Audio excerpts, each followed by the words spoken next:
レディ、もしかしてフィッツ先輩の本名はシルフィエットというのではないでしょうか。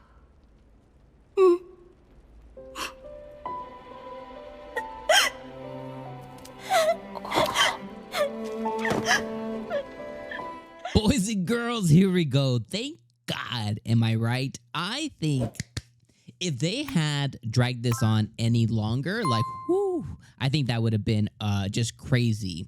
So, I mean, episode 11, we finally got the confession. We finally got the reveal. We finally got the tender moment that was shared between Rudy and between Sylphie.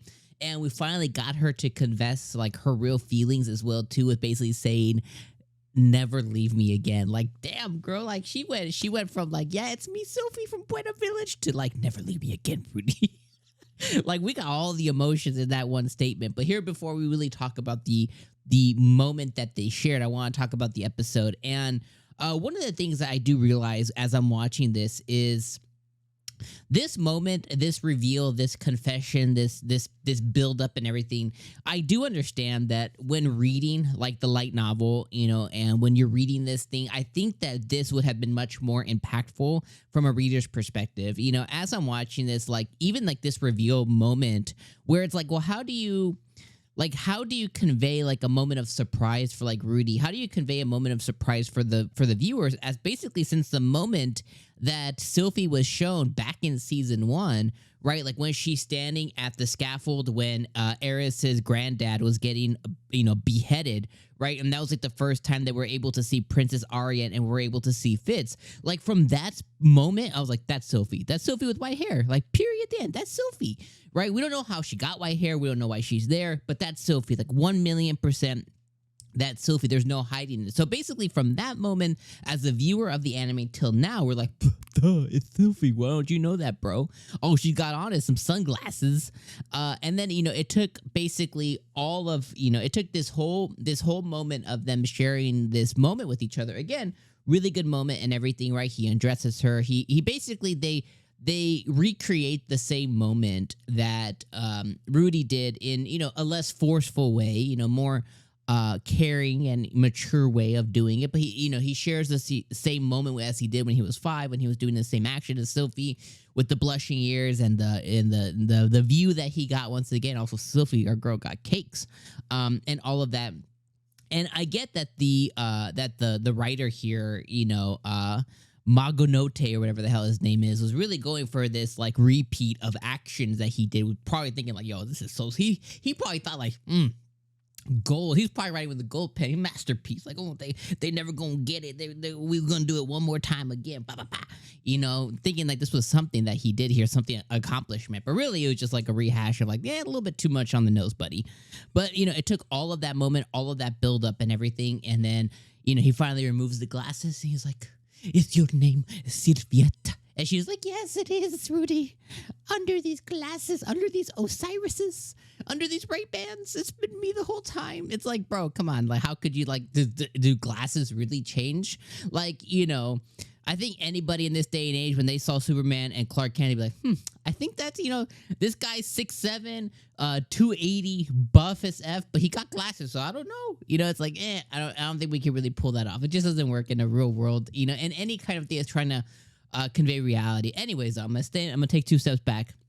I'm gonna go back to what I was saying, as I understand that this moment, you know, that was shared, this buildup and everything, was probably more impactful when reading it, when you have to completely, purely use your imagination. You probably lose my mind reading it, but you know that you have to purely use your imagination. But when you see it kind of put onto this, you know, one of the things I've asked for over the last few episodes was like the studio, you know, they really, you know, Studio Bind really needed to take a lot more liberties with this Fitz storyline here. You know, maybe give Sylphie a cloak. Maybe have her style her hair different. Maybe have her use some magic to hide her ears. Maybe use some magic like to, you know, cloak, like maybe give her like more manly build, make her less slender and obvious. You know, there's they need to take some kind of liberty that wasn't so close to source, because it just, the buildup just doesn't quite work. That's all I'm going to say. All right, so let's talk. Let me just gush about the episode, though, because I did love the episode, and I thought it was hilarious and funny. And I do love how they handled Sylphie's undying love for Rudy. And I love how I love the actual confession and the build up to the confession. You know, if I just take that part of my brain that goes, I don't believe this, and throw it away, I loved everything about it. And let me start off from the start of the episode, right? The start of the episode had Rudy basically talking about his wangalang. You know what I mean? He was like, yo, it's after my partner's finally been awake. He's like, after the beast has come out the cave, he ready to play. He was like, you know, this is all, you know, all he could think about was how the cure to his little man has been, you know, finally, this is what he went to school for. He didn't go here to learn and be a bitter, like, you know, mage. He learned to awaken his magic dragon, okay? Love that beginning of the episode, right? Then he runs into Luke, and basically Luke comes like, yo, what's up, bro? You know, basically, and he just says, you know, I don't want nothing to do with you, the Grey Rats, the No Toes, the Boreals, nothing. Like, all of y'all, I'm out. He runs away, you know, and then we get a whole scene of Aryan talking to Fitz. She talks to Sylphie about how, you know, Rudy knew what was up when she was pretending to be her as she was out. He caught on very, very quickly to it. And she calls Fitz out, or she calls Sylphie out for the moment in the library when she yells, I'm a man. And she's like, ugh, I don't know.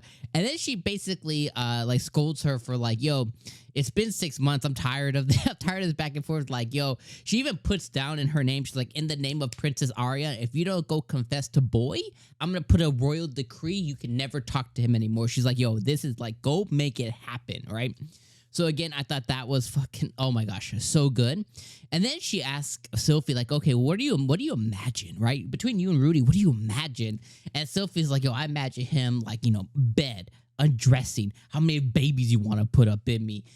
You know, me acting like that's not okay. Me going like, you know, put that in me, Rudy. Like, and both Aryan and, what was his name? Eric or whatever. Both of them were just like taken aback of like, wow, like this love is, they're like, okay, we you know, we get it. Like we completely, you know, we understand that like, yeah, your love is out there and it's crazy. You know, both Aryan and Luke were like, yo, we good here. You know what I mean? Like, yo, we get it. How many kids you want, you know? So I think that was, you know, hilarious. Then Fitz finally comes. It basically tries to get Rudy into going on an adventure with her. This is her big plan, you know, to make stuff happen. And our boy hit her with the most rizziest of Riz lines ever. He was like, I would shoot down a fortress for you. I would awaken this dragon in me for you, girl. And I think that was hilarious as well, too. As they're kind of going through, she finally gets them on an adventure. You know, she hits us with an epic line of like, yo, this wand is so thick, I gotta hold it with two hands. You know, immediately, like, I would just like explode at that point. She was talking about his literal wand, but hey, we all know what that means. Then later on, or maybe it's right before that too, she also thinks about buying him with money because he was like, you can't afford me, girl. You know what I mean? And she was like, yeah, can I just buy him with money? Like, I could just like, you know, here's some money and now you're mine kind of thing. Like, I just love this internal dialogue that was going on within her. Like, you know, just like, how can I make him mine? How can I own him? You know what I mean? Like, she's like that obsessively like down bad. And it was like, you gotta come, like, that's love that you only find, right? Like once in a million, right? Like, Eris loves him in her own way, right? Sylphie loves him in her own way. And eventually, I know we'll transition to Roxy, and Roxy will love him, or already loves him in her own way. And it's just so cool to see the dynamic of their unique personalities and how they approach Rudy, or will end up approaching Rudy in the end, right? Then she ends up finally, like, she manipulates his magic so he can't force the rain to go away. She puts him into a scenario that's similar to their childhood when they get wet and everything in the cave. And she was like, "Oh, you gotta take my clothes off and everything." So he does it all. You know, he does it all of it. We get to see some Sylphie cakes, and he finally takes off her Ray-Bans, and he's like, "Is your name Sylphie?" She's like, And I was like, okay, here we go. And then we share that moment, and I was like, I literally wrote in my notes too. I was like, damn, Rudy's slow as fuck. You know what I mean? Like at the end of it, like I was like, Rudy is slow as fuck. Like, you know, this boy took forever to, like, he had to basically get her in like the barest of bare forms to finally like really for it to click for our boy. But we got there. So episode 11, goated episode. Again, you have to flip back. You have to remove the actual like thinker part of your brain and go, I don't need that one. The actual thinking part, turn it off. Throw it away. Because, you know, again, it's been so evident to us as viewers of the anime. I know the source material bandits out there like, how dare you? But like the real, you know, it wasn't really good, this whole thing. It wasn't really that good. But if you remove that part and we go, blip, doesn't exist. Amazing, goated episode. Even then, I still really enjoyed it, and I laughed a butt ton.